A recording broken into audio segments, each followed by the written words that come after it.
Ça y est, hein, c'est officiel, hein, le gouvernement réfléchit bien à cette suppression de la redevance télé, lancée vendredi dans le débat par Gérald Darmanin, qui avait vendu la mèche. On avait fait réagir d'ailleurs Laurent Berger, le patron de la CFDT, qui nous a fait comprendre qu'il était clairement opposé vendredi à cette suppression. Maintenant, on va voir un petit peu, sans l'aspect opinion, le point de vue, mais décryptage écho de cette annonce du ministre. Bonjour Xavier.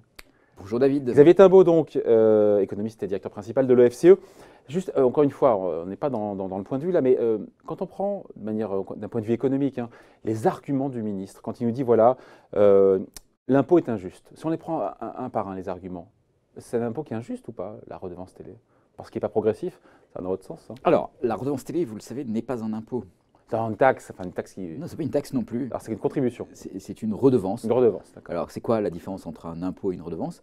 C'est que une redevance, c'est le paiement pour l'accès à un service public, Ouais. là en l'occurrence les services audiovisuels, alors qu'un impôt ne peut pas être associé à une contrepartie. Donc quand vous payez vos impôts, vous n'achetez pas de la police, de l'éducation ou de la santé.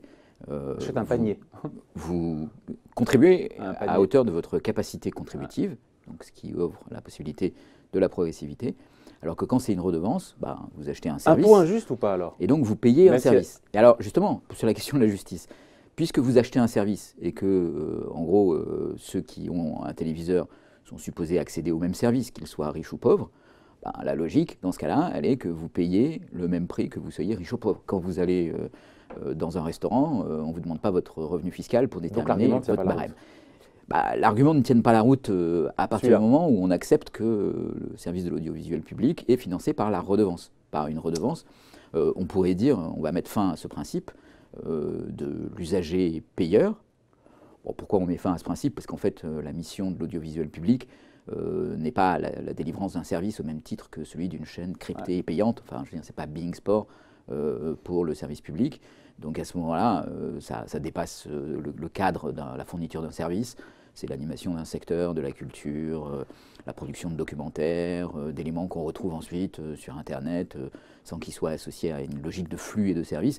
Et donc à ce moment-là, ça peut justifier un financement par l'impôt de l'audiovisuel public et non plus par une redevance. Bon, voilà, c'est un peu ça le débat. Le débat aussi, c'est aussi quand il nous dit, encore une fois, sur les arguments du ministre Darmanin, de l'action et des comptes publics, il nous dit, avec la suppression en cours de la taxe d'habitation progressive d'ici 2022, on ne saura plus comment adresser cette redevance. Et l'idée associée, c'est que ça coûtera cher, éthique, et que ça coûtera cher de récolter un impôt qui rapporte pour le coup à chaque fois 120 € par ménage. Ok, donc c'est toujours pas un impôt. Oui, un impôt à la redevance. David, donc cette redevance. Alors, oui. Elle coûte cher à collecter, oui et non. Alors là, elle est collectée aujourd'hui avec la taxe d'habitation. Oui. Mais en fait, c'est quand même un peu plus compliqué que ça, puisque le fait de savoir si vous êtes ou non redevable à la redevance, ça dépend de votre déclaration d'impôt, la 2042. C'est là que vous cochez la case pour dire j'ai un téléviseur chez moi. En fait, maintenant, vous ne cochez plus la case. Enfin, vous cochez la case pour dire je n'ai pas de téléviseur et donc je souhaite ne pas payer la redevance. C'est aussi sur la base de votre revenu fiscal qu'on détermine si vous êtes exonéré ou pas de la redevance. Alors il se trouve que c'est les mêmes seuils aujourd'hui que la taxe d'habitation, donc ce qui justifie de les collecter ensemble. Donc le coût, on ne pourra plus l'adresser vu qu'il n'y a plus de taxe d'habitation, ne tient pas la route puisqu'on coche ou on décoche il suffit de la déclaration de revenus. Voilà, il suffit de la joindre à votre impôt sur le revenu. Quoi, il le sait tout ça. C'est une menterie alors? C'est pas une menterie, disons que c'est un argument, disons, légèrement de mauvaise foi, mais pour placer le débat sur un autre point qui est de dire bon, ok, il y a cette question du financement de l'audiovisuel public. On va y venir. Mais là, on a un bon instrument politique, puisqu'on peut dire qu'on va baisser ce que les gens perçoivent comme un impôt. Vous n'arrêtez pas de répéter que la redevance est un impôt. Et donc, ils perçoivent que c'est un impôt. Ils perçoivent que c'est un impôt qui est forfaitaire et non pas progressif, donc qui est injuste. Et donc, face aux gilets jaunes qui réclament de la justice fiscale, transforme la redevance. Plutôt que d'aller discuter de l'ISF, de sujets qui fâchent, on va se polariser sur la redevance pour, oui, mais quand on voit, au final, diminuer l'impôt. Oui, mais attendez, chaque année, Bercy reçoit 600 000 demandes d'étalement du paiement donc, de cette redevance. Preuve que ça met en difficulté beaucoup de foyers modestes. Donc on se dit que cette suppression de la redevance, qui n'est pas un impôt, j'ai compris, ça serait favorable, encore une fois, aux classes moyennes. Ah, mais ça c'est sûr. C'est effectivement un impôt que payent beaucoup les classes moyennes. Donc, qui pèse plus pas ceux qui sont budget. exonérés, les plus pauvres, Ouais. mais ceux qui sont dans les zones intermédiaires. Et on peut ne pas être assujetti à l'impôt, ou payer très peu d'impôts sur le revenu, et avoir au final une taxe, une redevance télévision qui, elle, va être relativement élevée. Donc oui, c'est un instrument effectivement qui permet de distribuer du pouvoir d'achat au milieu de la distribution des revenus, qui est le cœur, ou en tout cas le cœur identifié de la protestation des Gilets jaunes. Donc c'est pas totalement ballot, c'est pas inepte que de... Donc de ce point de vue-là, politiquement, et avec un tout petit peu de démagogie fiscale, oui, ça se tient. Maintenant, vous voyez, le problème, c'est qu'on est rentré dans... Sauf que c'est un peu, pardon, je coupe, c'est un peu comme la baisse de la TVA sur les produits de première nécessité. Ça coûte cher à faire, on verra, c'est 4 milliards en l'occurrence, mais ça touche tout le monde de la même façon. Enfin, je veux dire que les plus riches vont en bénéficier alors qu'ils n'en ont pas besoin. C'est pas ciblé pour le coup, même si 600 000 foyers qui ont des problèmes, qui demandent à avoir un étalement de la redevance, ça pose question. Oui, c'est pas ciblé. Alors les plus riches vont en bénéficier aussi. Proportionnellement à leurs revenus, évidemment, ça sera moins. Par ailleurs, les plus pauvres ne vont pas en profiter puisqu'ils sont déjà exonérés de la redevance. On parle des classes moyennes. Donc oui, voilà. Bon, après, c'est vrai que ça coûte plutôt cher. C'est des mesures qui touchent tout le monde. Et puis, il y a un petit discours qui s'installe sur, vous voyez, vos impôts servent à rien. On les supprime. Or, voilà, l'idée des taxes affectées ou des redevances, c'est de faire un lien entre l'usager et le service public auquel il accède. Alors on peut considérer qu'aujourd'hui, vu que beaucoup de gens ont accès au service public par beaucoup de médiums, que ce soit la télévision ou les réseaux, Internet, etc., il n'y a plus vraiment d'usagers. On ne peut plus identifier ceux qui sont des usagers et les différencier de ceux la réforme, elle vient qui ne sont pas usagers. De la réforme, de cette réforme de la redevance télé, de se dire finalement, taxer ceux qui ont un téléviseur chez eux, ça paraît vraiment un petit peu décalé, parce qu'aujourd'hui, voilà, on ne consomme plus les chaînes du service public quand on les consomme uniquement sur la télé. Voilà, il y a les smartphones, il y a tous les tablettes, et là, le sujet, il n'est pas là, en fait. Si, il est là, le sujet. Là, il a été mis sur le tapis de mémoire par il le a gouvernement. été mis sur le tapis, surtout dans le cadre de la définition des missions du service public. En fait, la réforme, elle a été plutôt prise dans le bon sens, même si là, on la précipite un peu du côté du financement, mais elle a été mise sur la table sur l'idée de quelles sont les missions du service public, quel est le service qui est rendu par l'audiovisuel public, et comment ensuite on peut le financer. Donc, parce qu'on rappelle les chiffres, hein, c'est quand même 4 milliards d'euros que ça rapporte la redevance télé.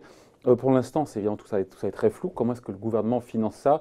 On laisse filer les déficits, on met des économies en face.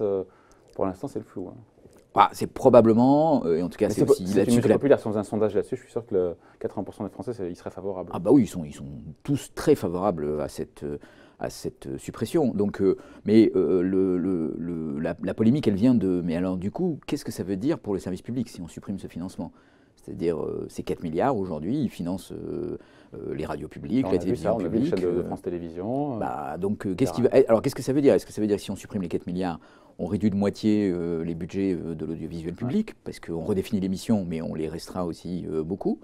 Est-ce qu'on a besoin d'avoir des grandes chaînes nationales concurrentes des chaînes privées, ou est-ce qu'il faut des chaînes spécialisées, particulières? Il n'y a pas de réflexion là-dessus pour l'instant.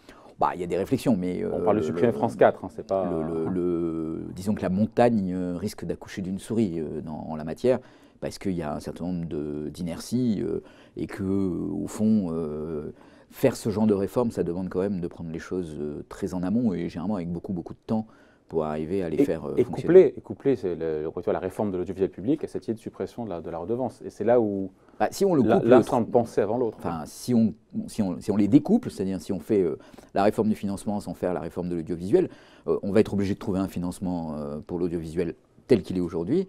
Et donc, du coup, en fait, on n'aura pas utilisé la pression du financement d'une façon particulière pour faire avancer ce dossier. Donc, c'est probablement un peu prématuré de parler du financement, alors qu'on n'a pas, pour le moment, bouclé la question de quel service et de comment il est payé. Ensuite, dire que le mode de financement il est archaïque, c'est pas complètement faux. C'est un serpent de mer. Enfin, pardon, c'est que cette idée de supprimer la redevance télé, mais c'est un truc qu'on entend depuis tellement longtemps. C'est comme la scène propre. Enfin, c'est un truc qui revient régulièrement. Et Et qu'il n'a Oui, jamais abouti. parce que le diagnostic d'archaïsme du financement, de la définission des usagers du service public, en fait, il est fait. Et une bonne redevance télé, parce que depuis très cette longtemps. redevance, elle existe à l'étranger, je veux dire, en Suède, en Allemagne, en fonction de ses revenus, en fonction de... Voilà, on pourrait moderniser aussi. Non, mais surtout, on pourrait abandonner le principe d'une redevance, c'est-à-dire que vous ne payez pas en tant qu'usager, mais passer à un financement par l'impôt en définissant une mission de service public. Voilà, si on définit une mission de service public, comment on va indiquer qu'on a besoin d'avoir une chaîne généraliste de service public en France Voilà, pourquoi La question, c'est pas une, c'est d'en avoir deux, voire plusieurs. Voire deux, voire plusieurs, voire dans chaque région. Voilà. Vous voyez, mais ça, c'est un sujet qui est quand même assez explosif, vu à la fois le nombre de personnes concernées, vu le pouvoir de communication qu'ont évidemment toutes ces chaînes de services publics, et puis vu aussi toutes les critiques qu'on peut adresser. Il y a une époque où les moyens de communication échappent à toute régulation. Et où ça peut produire des catastrophes que l'on connaît. Donc est-ce que, vous voyez, au moment où Mark Zuckerberg demande plus de régulation publique d'Internet, est-ce que c'est le moment de dire on va restreindre la mission du service public? Alors, il faudrait au contraire peut-être dire non, on va la redéfinir, mais on va l'élargir parce qu'il y a un vrai besoin, il y a une nécessité d'information. Et cette information, cette nécessité d'information, elle dépasse aujourd'hui la question de la télévision ou de la radio, elle va bien au-delà. Voilà, mais bon, ça, vous voyez, c'est un Big Bang. C'est un Big Bang dans un monde qui bouge très très vite. Et on n'en est pas, on est qu'au début du commencement. Donc, pour clore, on dit quoi? C'est la question qu'on posait sur cette suppression de la redevance télé. Nécessaire ou démagogique alors? On tranche en disant quoi? Nécessaire, parce que malgré tout, elle est évidemment nécessaire. La réforme du service public, elle est évidemment nécessaire. Et ça, tout le monde peut s'accorder là-dessus. Mais la suppression de la redevance télé? Alors, la suppression de la redevance télé, c'est presque un élément périphérique. Et en tout cas, s'il est utilisé aujourd'hui, cet élément périphérique, à des fins, c'est pas pour avoir une meilleure réforme de l'audiovisuel, c'est pour essayer de calmer la crise sociale aujourd'hui en France et d'avoir un moyen de baisser les impôts, sans parler d'autres sujets assez importants dans la fiscalité. Voilà. Lesquels, par exemple, l'ISF? Oui, l'ISF, la fiscalité de l'immobilier. On a entendu beaucoup de choses là-dessus. Ou même la taxe sur la valeur ajoutée. Qui, a priori, sera laissée de côté. Oui. Attends, bon, on pourra en parler pendant des heures avec Xavier Timbaud. Merci pour ces explications. Économiste et directeur principal de l'OFCE. Merci, Xavier. Merci, David.